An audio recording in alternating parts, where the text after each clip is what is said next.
Buenos días, ¿cómo están? Soy el doctor Rodrigo Romero, soy integrante de la Cátedra de Acuicultura. Les doy la bienvenida.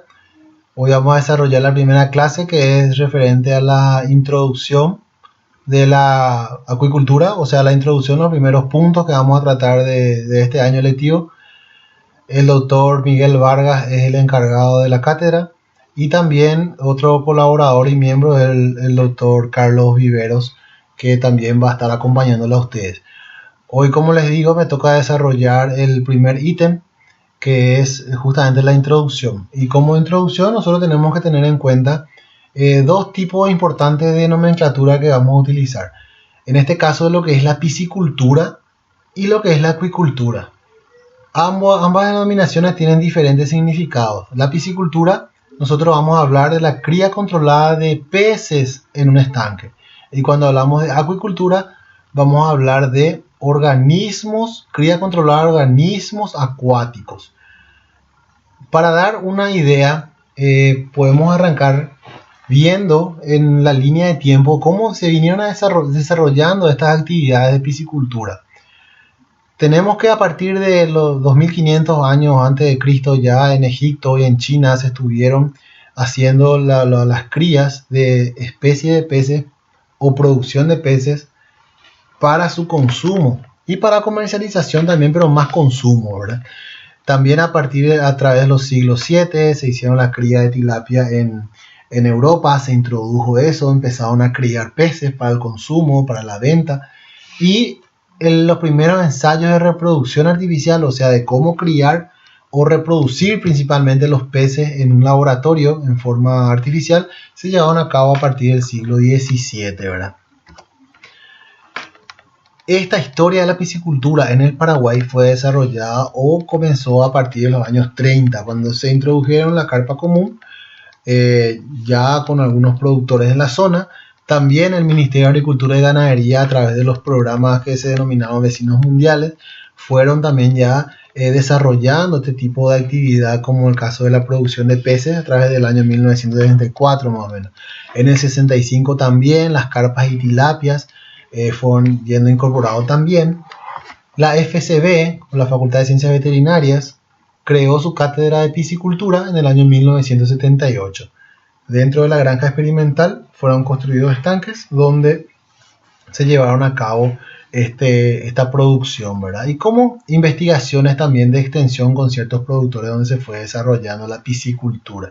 Entonces se incorporó esto a nuestra casa de estudio en el año 1978 como una cátedra que es denominada piscicultura.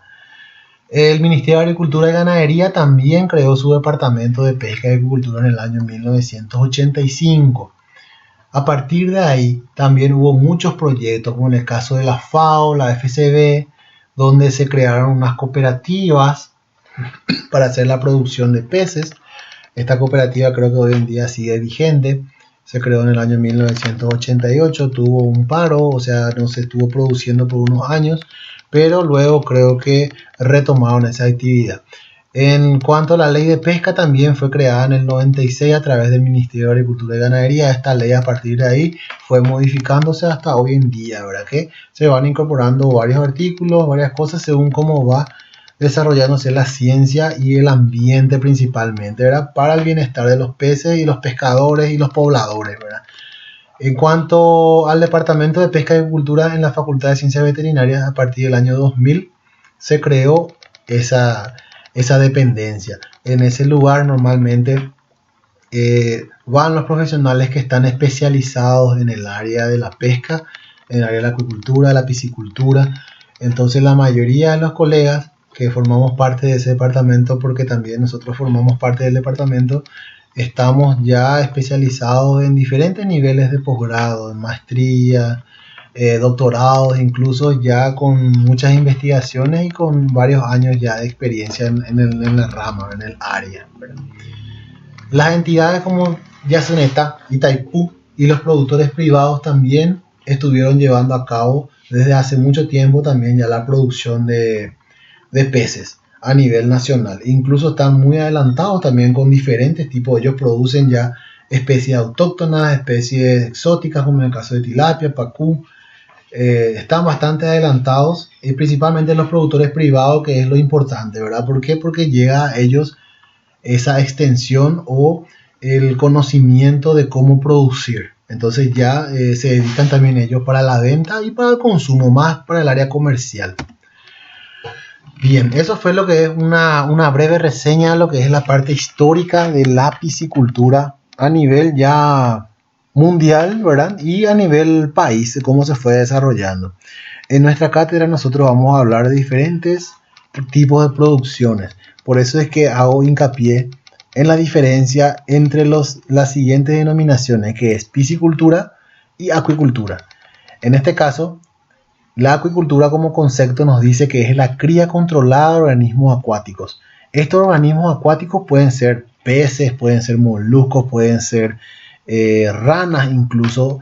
Todo lo que nosotros podemos producir que sean organismos acuáticos es denominado acuicultura. Camarones también tiene que ver con la acuicultura. Y la diferencia con la piscicultura es que la piscicultura es la producción masiva de peces en medios acuáticos controlados. Y vamos a ver a qué se refieren los medios acuáticos controlados. En este caso son los estanques, ¿verdad? Estos estanques, como ustedes pueden observar en la foto, que tienen una característica de construcción que se necesita para que los peces estén en óptimas condiciones en el medio que es el agua, ¿verdad? Estos medios acuáticos de los cuales nosotros podemos obtener el agua, hablamos de los lagos, los ríos, los tajamares, las lagunas. De todos estos medios nosotros podemos obtener el líquido, el agua, que es lo que hace que los peces puedan desarrollar esa producción. Y el estanque, que es el recinto controlado. Acá nosotros vamos a hablar más adelante en las siguientes clases con más énfasis en lo que es la producción, en lo que es la construcción del estanque principalmente, ¿verdad? Que es uno de los pasos fundamentales para la piscicultura, que es la construcción. Delimitar, diseñar, delimitar y construir un estanque donde van a estar los peces normalmente sembrados después, ¿verdad? Como última etapa.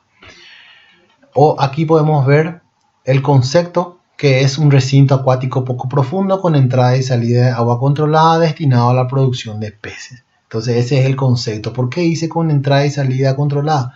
Porque nosotros podemos incorporar agua cuando queremos por medio de el caño de entrada, y podemos vaciar el estanque por medio de los caños de salida, ¿verdad? Entonces es un recinto que está especialmente preparado como para manejar el agua en el interior.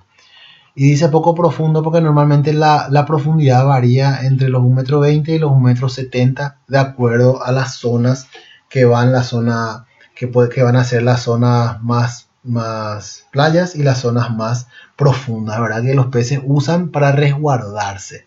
Entonces ellos normalmente en las condiciones climáticas externas se resguardan utilizando la profundidad del estanque.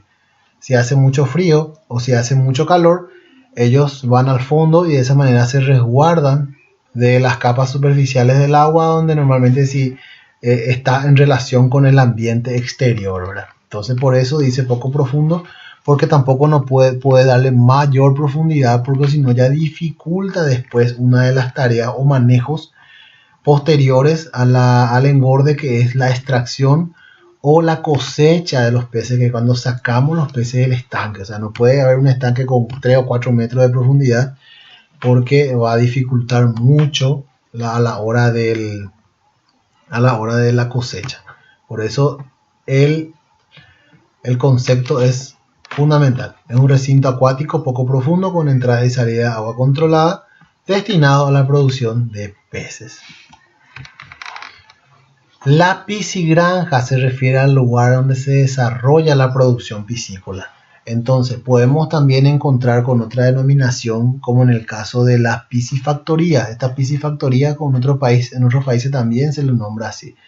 Es el lugar donde se dedica exclusivamente a la producción de peces. Ahí tenemos entonces los estanques, tenemos el área de faena, el área de alimentación, los lugares donde se guardan los materiales, los equipos, depósitos, ¿verdad? Todo lo necesario que esté dentro de un recinto de producción de peces. Entonces se denomina piscigranja. Otro punto importante que tenemos que tener en cuenta cuando vemos la piscicultura es que esta piscicultura nos trae varios beneficios. Uno de ellos es el económico. También hay otros, como en el caso de los beneficios sociales y el beneficio ecológico.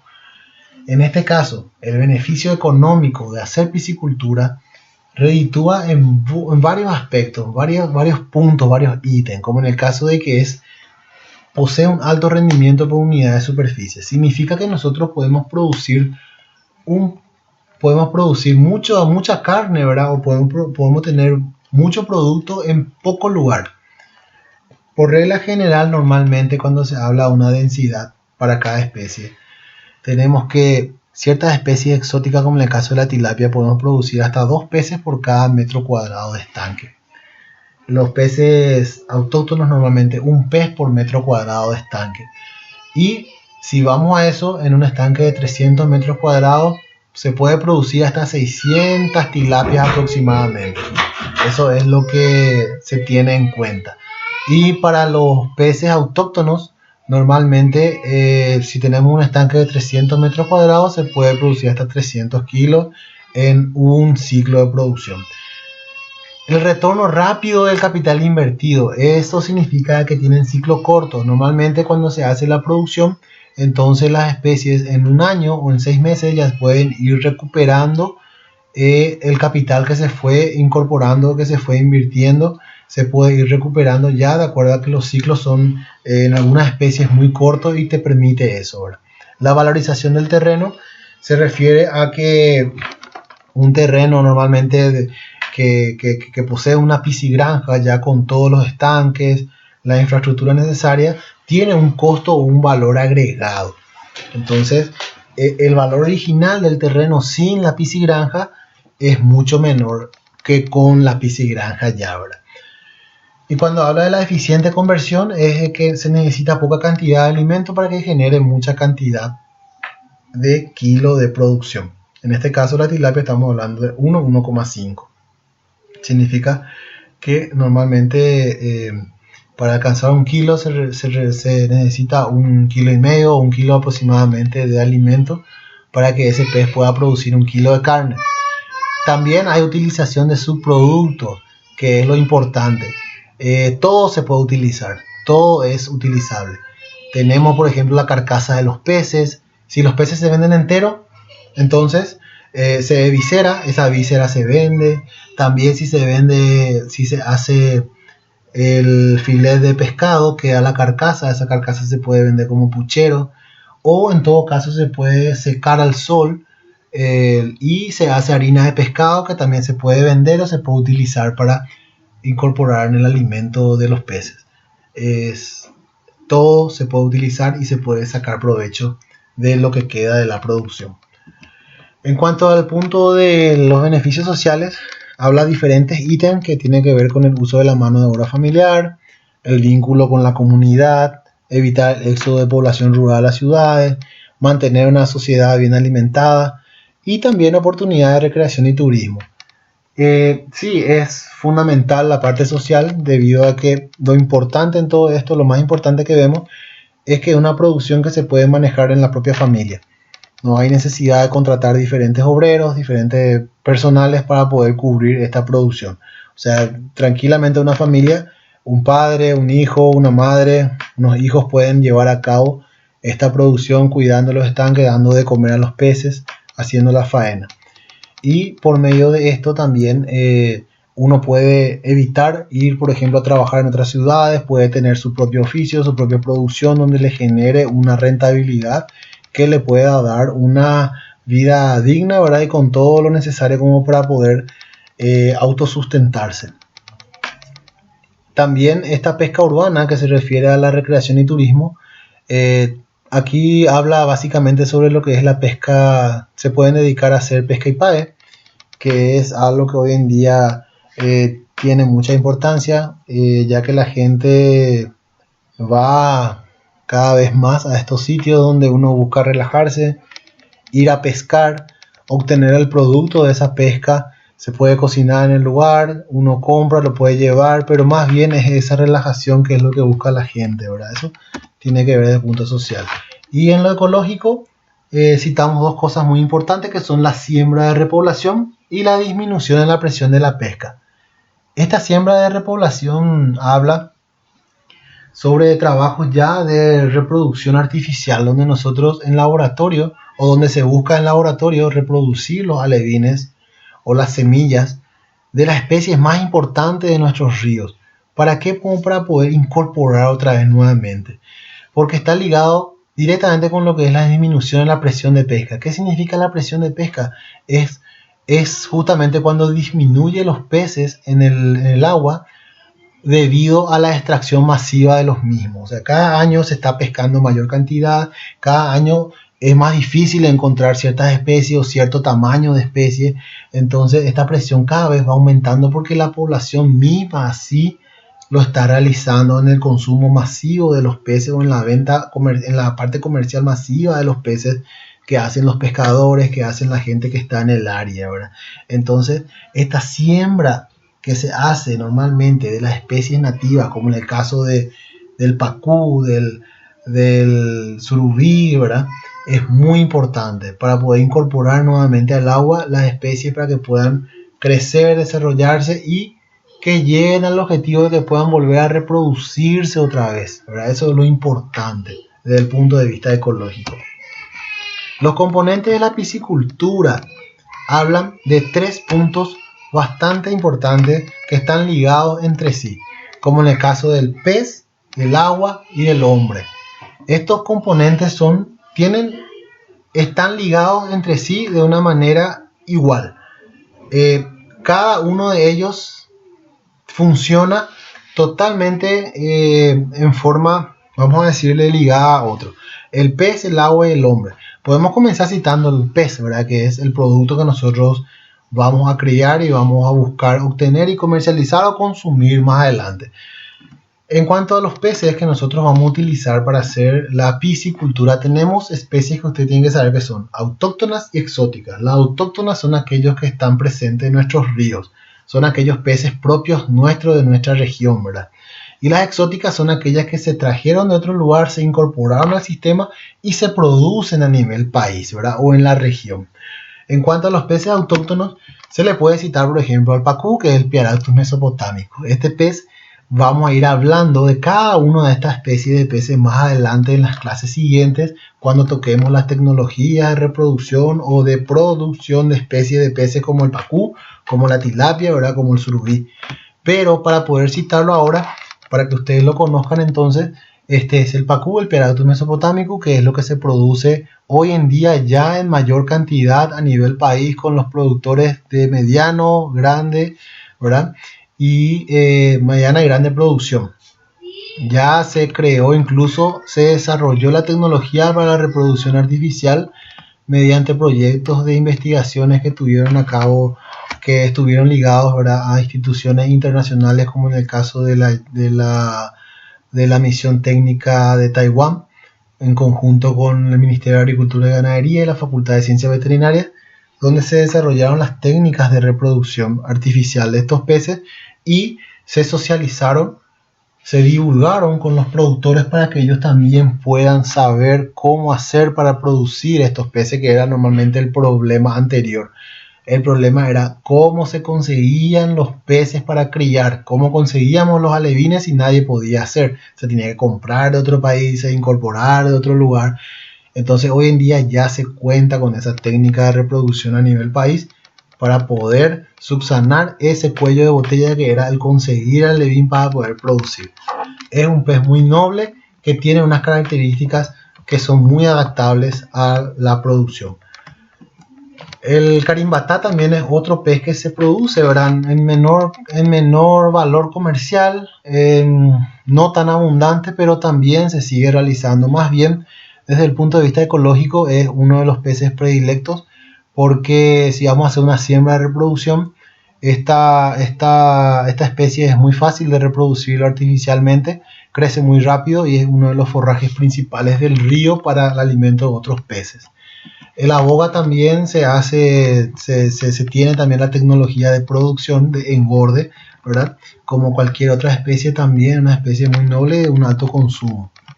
El ñurungiá es todavía no se está realizando a gran escala, en gran cantidad, pero ya existe datos de investigaciones de crecimiento, de engorde, o sea, se está trabajando en todas las especies como para poder producirlas. En cuanto a las especies exóticas, vamos a citar a la tilapia, que es la número 1 hoy en día. Hubieron muchísimos proyectos de producción y de fortalecimiento de peces de esta especie, ¿verdad? Como en el caso de la yaica, que trabajó mucho tiempo con la Facultad de Ciencias Veterinarias para poder darlo a conocer a los productores nacionales que hace un tiempo atrás ya venían desarrollando, pero todavía no tenían el conocimiento necesario como para poder explotar de una forma muy grande. Entonces, durante 4 años se llevó a cabo el proyecto, donde la misión principal fue la de compartir este conocimiento, esta tecnología de producción con los productores, y se llevó a cabo de una buena manera, ya que se elevó bastante la producción a nivel nacional de esta especie, que es la tilapia, que tiene unas características biológicas que hacen que sea un pez predilecto para la producción, ¿verdad? Tiene sus ventajas y desventajas. Eso van a ir viendo cuando lleguen a la parte de producción de tilapia, donde se va a estar hablando de forma específica del mismo, pero yo les adelanto que fue una de las primeras especies con la cual se empezó a trabajar, y se empezó a tener mano para pasar a otras especies más complicadas, vamos a decirle, que requieren mayor tecnología, como en el caso del pacú, el caso del surubí hoy en día, que se está haciendo la reproducción también, ¿verdad? Esta es otra especie, que es la carpa común, conocida como Cyprinus carpio, que es también consumida, además viene en el ambiente asiático, ¿verdad? Que son los que consumen normalmente este tipo de pez. Se produce también en forma artificial, se puede reproducir, y su producción o su engorde es bastante sencillo. El siguiente componente, agua. En este punto nosotros podemos hablar de lo que son el origen, la calidad y la cantidad. Cuando hablamos del componente agua, tenemos en cuenta el origen. El origen puede ser de cualquier lugar, puede ser de surgente, o sea, de nacientes. Podemos tomarla del arroyo, ríos, lagos, laguna. Podemos tomarlo de cualquier lugar en forma mecánica, por el uso de motobombas, por medio de caños, levantar a los estanques, o por medio de motobombas o de pozos artesianos que tomamos, por ejemplo, se toma desde la capa de la tierra, normalmente del agua subterránea. Se puede ir dirigida a través del sistema de cañería hasta los estanques, y según necesidad se va cargando, pero tiene que tener siempre la calidad y la cantidad necesaria. ¿Qué se refiere a calidad? Que tiene que reunir la exigida por cada especie. Ustedes van a ver más adelante que cada especie tiene una calidad que tiene que tenerse en cuenta para utilizar el agua. Existen parámetros físicos y parámetros químicos, como en el caso del pH, la temperatura, el pH, la dureza, la alcalinidad, que son muy importantes y que varían los resultados, los niveles, de acuerdo a cada especie de pez que se va a producir. Y la cantidad, que es normalmente acorde a la dimensión de la producción, pero tenemos que estar seguros de que si tenemos 500 metros cuadrados de producción, vamos a tener el agua suficiente para llenar esos 500 metros cuadrados de producción con el agua necesaria. Para eso existen otras técnicas que se van a ir viendo más adelante, como para poder asegurar el caudal o la cantidad necesaria de agua para producir. Y en cuanto al siguiente componente, el último, que es el hombre, en este punto hay dos cosas importantes: el recurso humano de campo y el recurso administrativo. El recurso humano de campo es la persona que se va a dedicar, que va a hacer, que va a trabajar. Tiene que tener un entrenamiento por lo menos básico, tiene que saber lo que está haciendo, tiene que estar acorde al número de la explotación. Necesitamos tener 10 personales para poder manejar 2 estanques. Un solo personal es capaz de manejar 3 o 4 estanques de aproximadamente 300 o 500 metros cuadrados, porque se dedica a la alimentación, a la observación. Y de acuerdo al trabajo que se va a realizar, cuando haya faena, cuando haya cosecha, ahí sí se van a requerir mayor cantidad, pero no es todos los días ni tampoco es muy seguido. Son tiempos prolongados cuando se llega al final de esta producción. Y por sobre todas las cosas tiene que ser responsable, que es justamente la carta de presentación de toda persona en cualquier emprendimiento que se va a llevar a cabo. Para el recurso administrativo, sí es importante que tengan conocimiento por lo menos básico también de lo que es el ingreso, el egreso, como para que se puedan llevar las finanzas en la producción desde el punto de vista económico, para poder ver la rentabilidad del mismo. En cuanto a las formas de producción, tenemos que esta piscicultura nosotros podemos realizar de diferentes formas. Se pueden hacer en estanques, por ejemplo. Es el más importante y el más clásico, realizar la producción de peces en estanque. ¿Por qué? Porque reúne todas las condiciones necesarias para que los peces estén óptimos en ese lugar. Vamos a ir viendo eso en la siguiente clase, que es la construcción de estanque. También tenemos la producción en jaulas flotantes. Estas jaulas flotantes vienen ya preparadas como para que los peces estén confinados en ese lugar y se usan en los medios naturales, se ponen en los ríos, en los lagos, en los arroyos. Ustedes vieron anteriormente que el estanque, la forma de producción en estanque, es un recinto donde nosotros incorporamos agua y es totalmente cerrado, es controlado. Pero en el medio natural es totalmente diferente, porque ahí nosotros ponemos nuestra jaula, metemos nuestros peces adentro y aprovechamos totalmente la inmensa cantidad de alimento natural que se encuentra presente en ese lugar, la cantidad de oxígeno, el agua que se encuentra en movimiento. O sea, tiene muchas ventajas, pero también desventajas. Cada forma de producción, ya sea estanque o jaulas, o también otros tipos de producción, como en el caso de tanques y demás, donde se pueden producir los peces, tienen sus ventajas y desventajas, que vamos a ir viendo cada uno de ellos. Pero cuando hablamos de las jaulas flotantes, ustedes pueden observar acá, estas son jaulas industriales ya, ¿verdad? De materias primas bastante caras, bastante vamos a decirle, avanzada.